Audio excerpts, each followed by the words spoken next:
Rose Oraon, assistant professor, department of history, Ramgarh college Ramgarh, Vinoba Bhave university से इतिहास विषय के अंतर्गत अकबर की राजपूत नीति की जानकारी दे रही हूँ।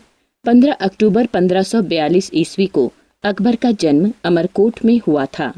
1556 ईस्वी में जब हुमायूं की मृत्यु हुई, उस समय अकबर लगभग 13 वर्ष 3 माह का था। 14 फरवरी 1556 को पंजाब स्थित गुरुदासपुर जिले के निकट कलानौर नामक स्थान पर अकबर को मुगल बादशाह घोषित कर बैरम खां को उसका संरक्षक नियुक्त किया गया। 1556 ईस्वी से 1560 ईस्वी तक अकबर को आरंभिक कठिनाइयों का हल निकालने और मुगल साम्राज्य की सुरक्षा करने में बैरम खां का सहयोग प्राप्त हुआ था। 1556 ईस्वी में जिस समय अकबर राजगद्दी पर आसीन हुआ था, राजपूतों की समस्या उसके समक्ष थी। राजपूत अत्यंत शक्तिशाली थे तथा मातृभूमि पर प्राण न्यौछावर करने की भावनाएं उनमें भरी हुई थी। उस समय राजपूताना अनेक छोटे छोटे राज्यों में विभक्त था। अकबर के सामने 2 ही विकल्प थे। पहला, राजपूताना पर शक्ति द्वारा उन पर अधिकार कर राजपूतों को कमजोर कर दे, या दूसरा, वे राज्य जो उसकी अधीनता स्वीकार कर ले उन्हें वह अपना मित्र बना ले और युद्ध केवल उन राज्यों से करे जो उसका आधिपत्य स्वीकार न करें। अकबर ने दूसरे ही विकल्प को चुना। अकबर अत्यंत योग्य, दूरदर्शी एवं राजनीतिक सूझबूझ वाला व्यक्ति था। राजगद्दी पर आसीन होते ही उसने यह समझ लिया कि यदि भारत में मुगल शासन को स्थिरता प्रदान करनी है तो राजपूतों का सहयोग लेना अत्यंत आवश्यक है। राजपूतों से सहयोग लेने के दृष्टिकोण से अकबर ने राजपूतों के प्रति उदार नीति अपनाई। इस नीति को अपनाने के कई कारण थे। पहला, अस्थायी शासन की स्थापना। अकबर भारत में अस्थायी मुगल शासन की स्थापना करना चाहता था। भारत की बहुसंख्यक जनता हिंदू थी, जिसका नेतृत्व राजपूत कर रहे थे, इसलिए राजपूतों से मधुर संबंध रखना आवश्यक था। राजपूतों से मित्रता अकबर की राजनीतिक आवश्यकता थी। दूसरा कारण, राजपूताना की भौगोलिक स्थिति। राजपूताना भौगोलिक दृष्टिकोण से अत्यंत महत्वपूर्ण था, क्योंकि उत्तर भारत से मालवा व गुजरात का रास्ता राजपूताना होकर ही था। राजपूताना में राजपूतों का शासन था, अतः मुगल गुजरात व मालवा से तभी संबंध रख सकते थे जब राजपूताना के शासकों पर या तो उनका अधिकार हो या उनसे अच्छे संबंध हो। इसलिए अकबर ने राजपूतों से मधुर संबंध रखने का प्रयत्न किया। तीसरा कारण, विदेशी सैनिकों की समस्या। भारतीय जनता मुगलों को विदेशी समझती थी तथा भारतीयों का उनके प्रति व्यवहार अच्छा नहीं था। मुगल शासकों को भारत में युद्धों के लिए तुर्क सैनिकों पर निर्भर रहना पड़ता था, जिसमें अनेक समस्याएं थीं। अनेक तुर्क सैनिक वापस लौटना चाहते थे। इसके अलावा आर्थिक दृष्टि से विशाल तुर्क सेना को साथ में रखना मुगल शासकों के लिए संभव न था।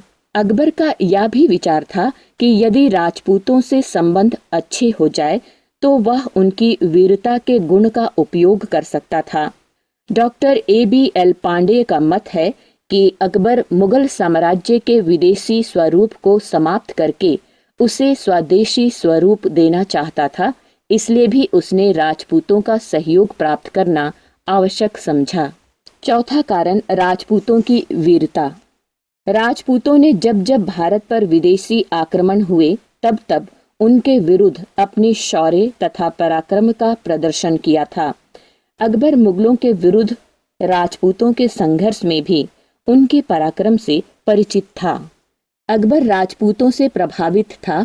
वह जानता था कि राजपूत रण क्षेत्र से भागने के बजाय मर जाना अधिक पसंद करते हैं। अकबर यह भी जानता था कि राजपूत वचन के पक्के होते हैं, अतः उनसे मधुर संबंध बनाकर मुगल साम्राज्य को दृढ़ता प्रदान करना चाहता था। पांचवा कारण था शक्ति संतुलन की आवश्यकता। अकबर को प्रारंभ से ही तुरानी अमीरों तथा अफगानों के विद्रोह का सामना करना पड़ा था। अबुल माली तथा मिर्जा हकीम का विद्रोह, बैरम खां का विद्रोह, मिर्जाओं के षड्यंत्र और पूर्व में उजबेक अधिकारियों की महत्वाकांक्षाएं तथा विद्रोह से अकबर को यह स्पष्ट हो गया था कि वह इन अमीरों पर निर्भर नहीं रह सकता। वह मुगल अमीरों की महत्वाकांक्षा पर अंकुश लगाना चाहता था और इसके लिए राजपूतों की सैनिक शक्ति ही सक्षम थी। अकबर राजपूतों के प्रति उदार नीति अपनाकर मुगल अमीरों तथा राजपूतों के मध्य संतुलन बनाना चाहता था। छठा, व्यक्तिगत कारण। अकबर का जिस समय जन्म हुआ था उस समय हुमायूं शरणार्थी का जीवन व्यतीत कर रहा था और अमरकोट के राजपूत शासक ने ही घोर विपत्ति में उसे शरण दी थी। अकबर का जन्म भी राजपूत संरक्षण में ही हुआ था। राजपूतों ने उसे आश्रय दिया था, इसलिए अकबर राजपूतों के प्रति कृतज्ञ था। अकबर को शिक्षा भी उदारता एवं सहिष्णुता की मिली थी, जिसने उसकी नीतियों को प्रभावित किया था। अब चर्चा करते हैं कि अकबर ने राजपूतों के साथ अपने संबंध बेहतर बनाने के उद्देश्य से क्या क्या कार्य किए। सबसे पहले अकबर ने राजपूत राज्यों से वैवाहिक संबंध स्थापित कर उनसे मधुर संबंध बनाए। अकबर ने आमेर व बीकानेर राज्यों की राजकुमारियों से विवाह किए तथा अपने पुत्र सलीम का विवाह भी जोधपुर की राजकुमारी से किया।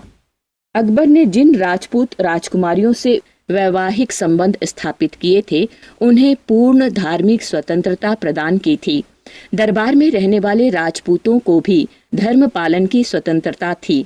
अकबर ने जजिया कर जो हिंदुओं से लिया जाता था को समाप्त कर दिया और यथासंभव हिंदू और मुसलमान से समान व्यवहार करने का प्रयत्न किया। अकबर ने राजपूतों को विभिन्न उच्च पदों पर भी नियुक्त किया। भगवान दास, मान सिंह, भीमसेन तथा उदय सिंह आदि राजपूत अकबर के दरबार में उच्च पद पर आसीन थे। इतना ही नहीं, अपनी सूझबूझ का परिचय देते हुए उसने अनेक युद्धों का संचालन भी राजपूतों से ही कराया। आमेर का शासक भारमल अकबर का इतना विश्वास पात्र था कि अकबर की राजधानी से बाहर जाने पर भारमल ही प्रशासनिक कार्यों को देखता था। इसी प्रकार राजा मानसिंह पर विश्वास करते हुए उसे राणा प्रताप के विरुद्ध युद्ध करने भेजा। जिन राजपूत दुर्गों का सामरिक महत्व था अकबर ने उन पर अधिकार कर लिया और उनके शासकों को इसके बदले दूसरी जगह जागीरें प्रदान कर उनको नाराज नहीं किया। अकबर अत्यंत सफल कूटनीतिज्ञ शासक था। उसकी राजपूत नीति के प्रभाव से राजपूताना के अधिकांश शासकों ने उसके आधिपत्य को स्वीकार कर लिया, किंतु मेवाड़ एक ऐसा राज्य था जिसने अकबर के शासनकाल के अंत तक उसकी अधीनता स्वीकार नहीं की।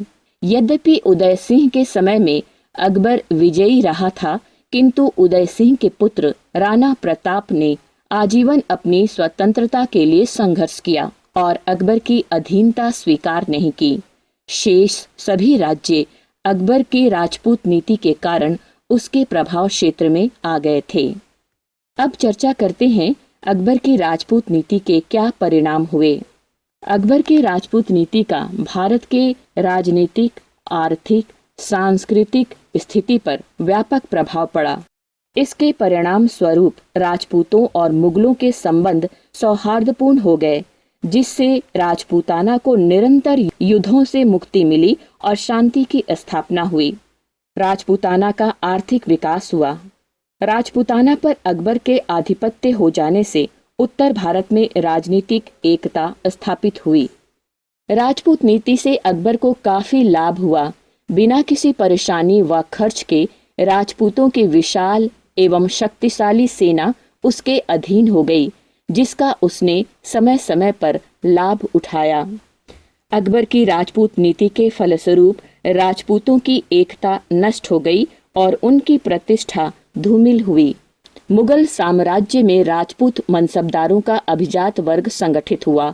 साम्राज्य के उच्च पदों पर होने से उनका दरबार में तथा सम्राट पर पर्याप्त प्रभाव था और वे साम्राज्य की शक्ति बन गए थे। मुगल साम्राज्य में राजपूतों ने जो सहयोग दिया, उससे हिंदू मुस्लिम संस्कृतियों में घनिष्ठ संबंध स्थापित हुआ और इससे सांस्कृतिक क्षेत्र में समन्वय की प्रक्रिया आरंभ हुई। भारतीय संस्कृति पर गहरा प्रभाव पड़ा। कला और साहित्य के क्षेत्रों में नवीन आदर्श और मापदंड स्थापित हुए और भारत में दीर्घकाल तक शांति स्थापित हुई। अकबर की राजपूत नीति के परिणाम स्वरूप एक नवीन युग का सूत्रपात हुआ और मुगलों का भारत में केवल अस्थायी शासन ही स्थापित नहीं हुआ, वरन मुगल सम्राटों को वीर एवं पराक्रमी राजाओं की सैनिक व कूटनीतिज्ञ सेवाएं भी मिली।